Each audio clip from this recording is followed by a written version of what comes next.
자, 그러면 친구들, 세계 4대 문명 중에서 메소포타미아와 이집트 문명은 각각 어떤 특징을 갖고 있는 문명이었는지 하나하나 살펴보도록 하겠습니다. 자, 친구들, 메소포타미아와 이집트 문명을 합쳐서 자, 다른 말로 뭐라고도 얘기를 하냐면 오리엔트 문명이다 라고도 얘기를 합니다. 자, 그러면 오리엔트다라고 하는 뜻은 무엇이냐? 나중에 메소포타미아와 이집트 문명이 서양 문명이었던 그리스 문명에 영향을 끼치게 되면서 이제 서양, 유럽의 역사가 시작이 되는데 유럽 사람들이 봤을 때 오리엔트 지역, 그러니까 메소포타미아와 이집트 지역은 동쪽이죠. 그래서 빛이 동쪽에서부터 온다라고 하는 뜻에서 오리엔트 문명이라고도 할 수가 있습니다. 자, 그러면 먼저 메소포타미아 문명입니다. 자, 메소포타미아 문명과 이집트 문명은 지리적으로 상당히 가까운 곳에 위치해 있지만 전혀 다른 성격의 문명을 갖고 있습니다. 자, 그럼 일단 메소포타미아 문명은 BC 3500년경, 그러니까 기원전 3500년경에 무슨 강 유역에서 탄생을 했냐면 티그리스 강과 유프라테스 강 사이에서 탄생을 했습니다. 자, 티그리스 강과 유프라테스 강을 끼고 자, 탄생한 문명이 메소포타미아 문명인데요. 이 문명 지역에 있었던 대표적인 도시국가, 선생님이 자, 지난 시간에 자, 문명이 탄생한 곳에서는 사람들이 성벽을 쌓는 과정에서 도시가 세워졌다라고 얘기를 했었죠. 자, 이 메소포타미아 지역에 있었던 대표적인 도시국가라고 한다면 우르 지역을 들 수가 있습니다. 자, 대표적인 도시 국가는 자, 우르라는 지역이 있었다라는 거 그냥 참고로만 알아두시면 되고요. 자, 그러면 이 메소포타미아 문명은 자, 어떤 특징을 갖고 있느냐 지형적으로. 자, 여러분, 선생님이 여기 지도를 한번 그려볼까요? 자, 이렇게 아라비아 반도가 이렇게 있을 때, 자, 이쪽이 여러분 티그리스 강과 유프라테스 강이 있는 곳인데 이 지역은 사방이 뻥 뚫려 있는 개방적 지형입니다. 자, 개방적 지형이다. 자, 개방적이라고 하는 건 자, 이민족들의 침략을 받기가 굉장히 쉽다라는 뜻이 되겠죠. 자, 그러다 보니까 이 메소포타미아 지역은 이민족의 침략이 굉장히 많았고 자, 그러다 보니까 하나의 왕조가 만들어지고 오래 지속된 게 아니라 이민족들의 침략을 자주 받게 되면서 왕조의 교체가 굉장히 빈번했다라고 할 수가 있습니다. 자, 왕조 교체가 빈번했다. 자, 빈번이라고 하는 말 알고 있죠? 여러 번, 자주 있었다라는 뜻이 되겠습니다. 자, 그러면 이집트 지역 한번 가볼까요? 자, 여러분, 이집트 문명이 탄생한 곳은 자, 선생님이 뭐라고 이야기를 했냐면 자, 이렇게 지도가 있으면 자, 여기가 나일강이 이제 흐르고 있는 곳이죠. 자, 위쪽은 지중해라고 하는 바다를 끼고 있고요. 자, 이 오른쪽으로는 홍해 바다를 끼고 있고요. 그 다음에 이 아래쪽은 사막입니다. 자, 따라서 이집트 문명이 탄생한 지역은 사막과 바다로 둘러싸여 있는 한마디로 폐쇄적인 지형이 되겠습니다. 자, 여기에 정리해 볼까요? 이집트 문명이 탄생한 곳은 기원전 3000년경에 무슨 강 유역에서 그렇습니다. 나일강 유역에서 탄생한 문명으로서 자, 사방이 바다와 사막으로 둘러싸여 있는 폐쇄적인 지형이다.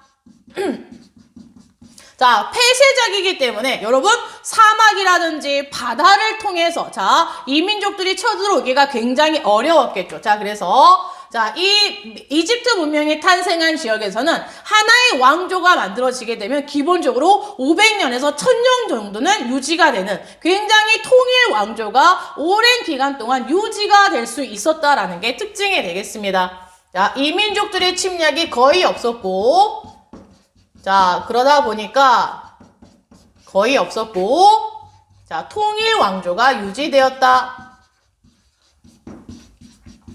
통일 왕조가 오랫동안 유지가 되었다라고 하는 특징을 잡아볼 수가 있습니다. 친구들, 이 메소포타미아 문명 지역은 개방적이었다. 이집트 문명은 폐쇄적이었다라고 하는 걸 잘 정리하기 바랍니다. 자, 그러다 보니까 이런 지형적인 차이 때문에 메소포타미아 문명과 이집트 문명은 여러 면에서도 또 각각 다른 특징을 볼 수가 있는데, 자, 여러분 여기는 메소포타미아 지역 한번 볼까요? 자, 이 지역 같은 경우는 왕조의 교체가 굉장히 빈번했다라는 건 전쟁이 굉장히 많았다는 거죠. 자, 전쟁이 많았다는 얘기는 사람들이 이제 굉장히 불안한 상황 속에서 살아간다는 거 아닙니까? 자, 여러분이 어떤 상상을 한번 해보세요. 자, 지금 우리 대한민국에서 전쟁이 벌어지고 있다. 자, 이 전쟁이 한 50년 동안 또 100년 동안 계속해서 이어져 오고 있다. 자, 그러면 어떤 생각을 하게 될까요? 자, 내가 지금 현재 다음 세상에 내가 내일을 기약할 수가 없죠. 왜? 내 앞에 포탄이 떨어져서 내가 언제 죽을지도 모르는 이런 불안한 상황이 지속이 되다 보면은 사람들은 당연히 내일을 상상하기보다는 내가 살아있는 현재를 어떻게 하자. 그렇죠. 행복하게 살자라고 하는 생각을 당연히 가질 수밖에 없겠죠. 따라서 메소포타미아 지역 같은 경우는 현세적인 종교가 발달을 합니다. 자, 현세적. 자, 현세적. 그러니까 현실, 지금 현재 내가 살아가고 있는 이 세상을 행복하게 살자라고 하는 이런 현세적인 다신교가 발달할 수밖에 없다라는 겁니다. 여러분, 이 메소포타미아 지역에서 이제 현세적인 성향을 띄었다. 사람들이 상당히 현세적인 다신교를 믿었다라고 하는 걸 우리가 어디서도 볼 수가 있냐면, 여러분, 길가메시의 서사시에서도 자, 찾아볼 수가 있습니다. 자, 그러면 이 길가메시의 서사시라고 하는 건 어떤 내용이냐? 여러분이 이제 찾아서 보면 알겠지만, 이 길가메시라고 하는 사람이 이제 왕이었는데, 한마디로 정사를 제대로 돌보지 않고 굉장히 백성들을 힘들게 했던 왕이었습니다. 그래서 이제 백성들은 너무너무 고통스러워서 신에게 빌었대요. 저 길가메시를 좀 혼내주세요. 자, 그랬더니 신들이 그 백성들의 이런 기도를 접수를 한 겁니다. 그래, 오케이, 좋아. 저 길가메시를 조금 혼내줘야겠어. 라고 하면서 엔키두라고 하는 이제 사람을 만들어내게 됩니다. 엔키두가 굉장히 힘이 센 사람이 됐는데, 이 엔키두가 가서 이제 길가메시를 이제 혼내주러 간 겁니다. 그래서 엔키두와 길가메시가 만나서 이제 파이팅을 하게 됩니다. 팍팍팍팍팍팍 이렇게 싸우는 과정에서 어느 순간 이 엔키두라고 하는 사람과 길가메시가 정이 들어버린 거예요. 최고의 어제의 적이었는데 오늘은 나의 최고의 파트너가 된 거죠. 자, 이 두 사람이 이제 굉장히 최고의 파트너십을 보이다 어느 날 엔키두가 죽어버리게 됩니다. 너무나 상심이 컸던 이 길가메시는 모든 걸 버리고 이제 불로장생할 수 있는 방법을 찾아서 세상을 떠돌게 되는데, 마지막에 어느 한 주막에 가게 됩니다. 주막에서 이제 술을 한 잔 마시고 있는데, 그 주막의 주인이 이런 말을 하죠. 야, 길가메시야, 네가 그렇게 오랜 세월 동안 불로장생할 수 있는 방법을 찾았지만 너 찾았니? 찾지 못했다는 거죠. 자, 그러니 어떻게 해라. 불로장생이라는 건 없다라는 거죠. 다음 세상은 없으니 현실에서, 네가 살아있는 이 현실에서 어떻게 해라? 행복하게 잘 살아라 라고 하는 내용으로 끝을 맺게 됩니다. 결국에 이 길가메시의 서사시가 우리에게 이야기하고자 하는 건 뭐다? 다음 세상이라는 건 없으니 현세를 즐겁게 행복하게 살아라 라고 하는 거라는 거, 자, 기억하기 바랍니다. 자, 메소포타미아 지역 사람들이 현세적이었다는 거. 자, 그러면 이집트 지역 사람들은 어땠을까요?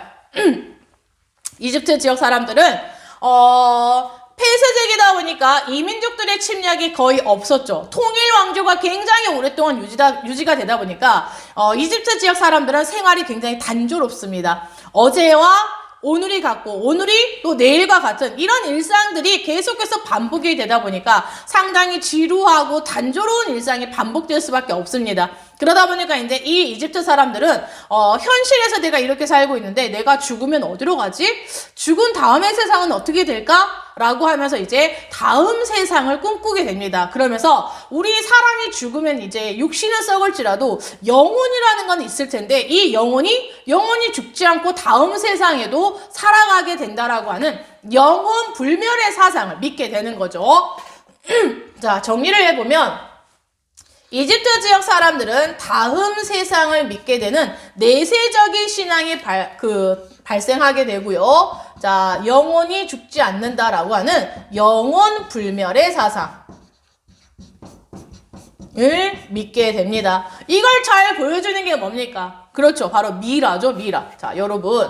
자, 이집트에서는 자, 사람이 죽는다 할지라도 이제 영원히 살아있기 때문에 언젠가는 이제 영원히 다시 환생을 하게 되면 우리 육체로 돌아온다는 거 아닙니까? 그래서 우리의 몸을 어떻게 해놔야 된다? 영원히 보존을 해놔야 된다라는 거죠. 그 과정에서 만들어지게 된 게 이제 미라라든지 자, 이런 것들이 만들어지게 되었고 특히 여러분들 여기는 이집트라고 하는 지역에서는 왕의 권한이 굉장히 세잖아요. 자, 이집트에서는 왕을 누구의 아들이라고 불렀습니까? 그렇죠. 태양의 아들이라고 불렀고, 자, 이집트의 왕을 파라오라고 부를 정도로 왕의 권위가 굉장히 셌습니다. 여러분, 이 이집트 같은 경우는 통일 왕조가 오랫동안 유지가 됐다라는 건 그만큼 왕의 힘이 셌다라는 걸 보여주고, 자, 태양의 신. 자,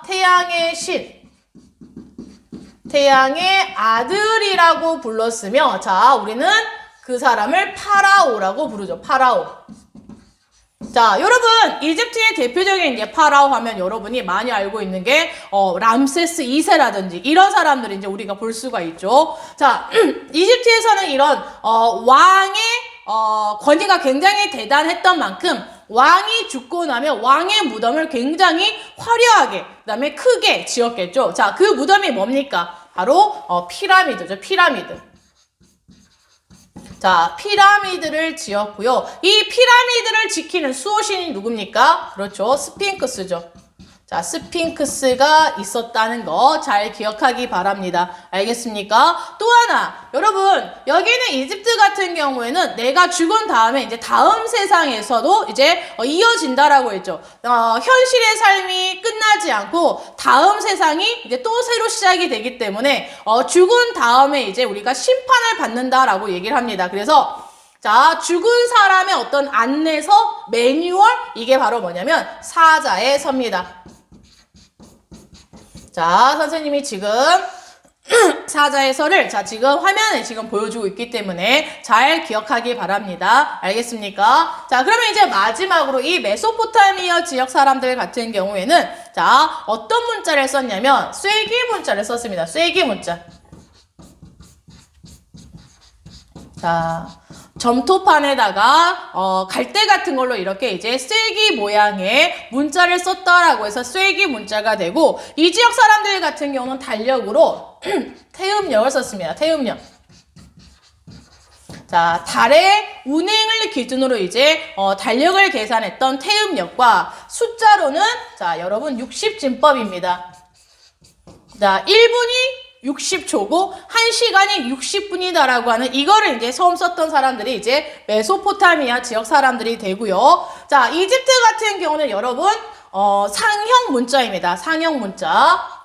자, 그림을 본떠서 만든 상형 문자인데 이걸 다른 말로 뭐라고도 하냐면 그림 문자라고도 합니다. 이집트는 그림 문자를 썼다는 것과 달력으로는 태양력을 썼습니다. 태양력. 그 다음에, 숫자로는 여러분, 1, 2, 3, 0, 1, 2, 3, 4, 5, 6, 7, 8, 9와 같은 10진법을 썼습니다. 10진법. 자, 특히 여러분, 이 이집트 같은 경우는 특히 어떤 기술이 발달하게 되냐면, 의학과 수학, 그 다음에 어떤 그 측량술 같은 게 발달하게 되는데, 그럴 수밖에 없었던 이유가 뭐냐면, 여러분, 이 나일강이라고 하는 이 강은, 정기적으로 범람을 하게 됩니다. 여러분, 이 나일강이 이집트 사람들에게 재앙이 아니라 축복이 될 수 있었던 이유가 뭐냐면, 사람들이 이제 처음에는 나일강이 범람을 한다는 걸 몰랐는데 매년 똑같은 시기에 범람을 한다는 걸 알게 됩니다. 그러니까 시리우스 별과 태양이 동쪽에서 같이 뜨는 시기가 있을 거 아닙니까? 자, 같이 뜨고 그로부터 한 50일 정도 지나고 나면 나일강이 범람을 한다는 걸 이제 사람들이 알아내게 됩니다.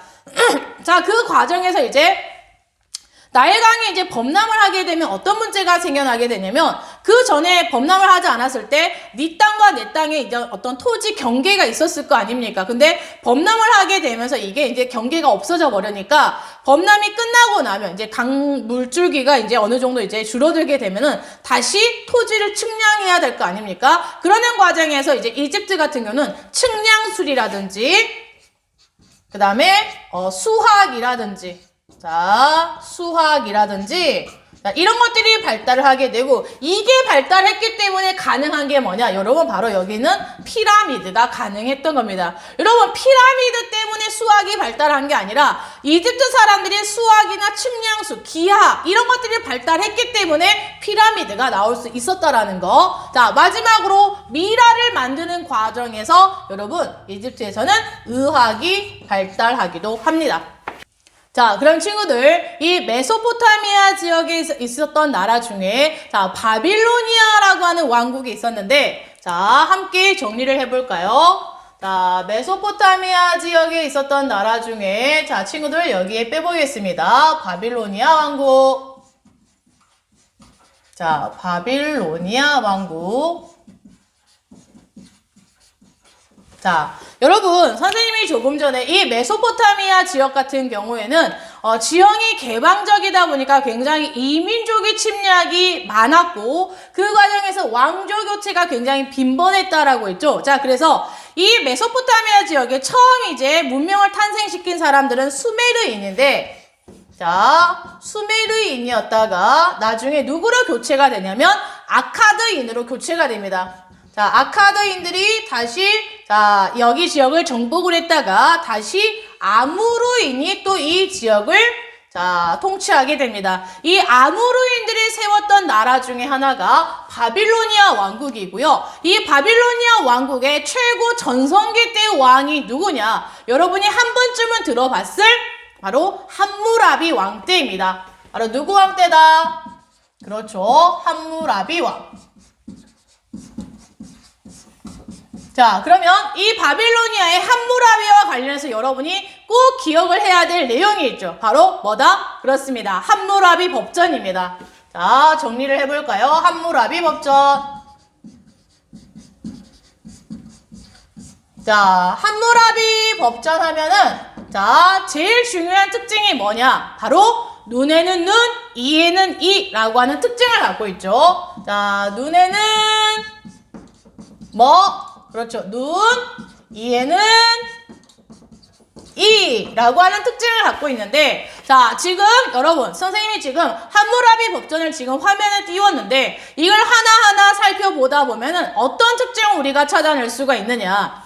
자, 만약에 내가 네 눈을 다치게 하면 너도 내 눈을 다치게 한다라는 거죠. 단 조건이 있습니다.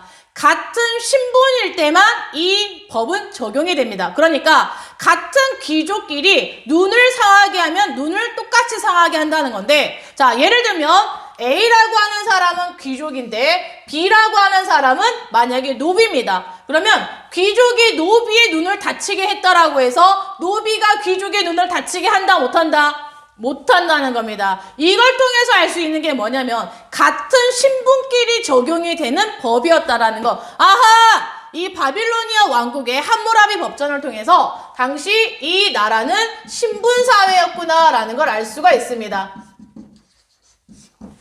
됐습니까? 또 하나 이 법을 통해서 자, 내가 만약에 용서를 받고 싶으면 뭐를 내라? 그렇죠. 화폐를 지불해라 라고 하는 걸 통해서 화폐를 사용했구나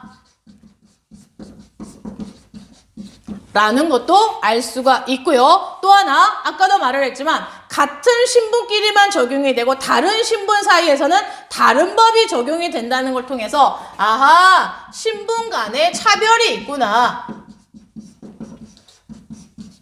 라는 걸 우리가 찾아볼 수가 있습니다. 그리고 여러분 이거 눈에는 눈, 이에는 이 이거를 여러분 뭐라고 합니까? 그렇습니다. 복수주의죠. 복수주의. 자, 그래서 이 함무라비 법전의 특징을 여러분 사료와 함께 잘 정리를 해두기 바랍니다. 자, 이렇게 해서 오늘 선생님과 함께 메소포타미아와 이집트 문명의 특징을 정리를 해봤습니다.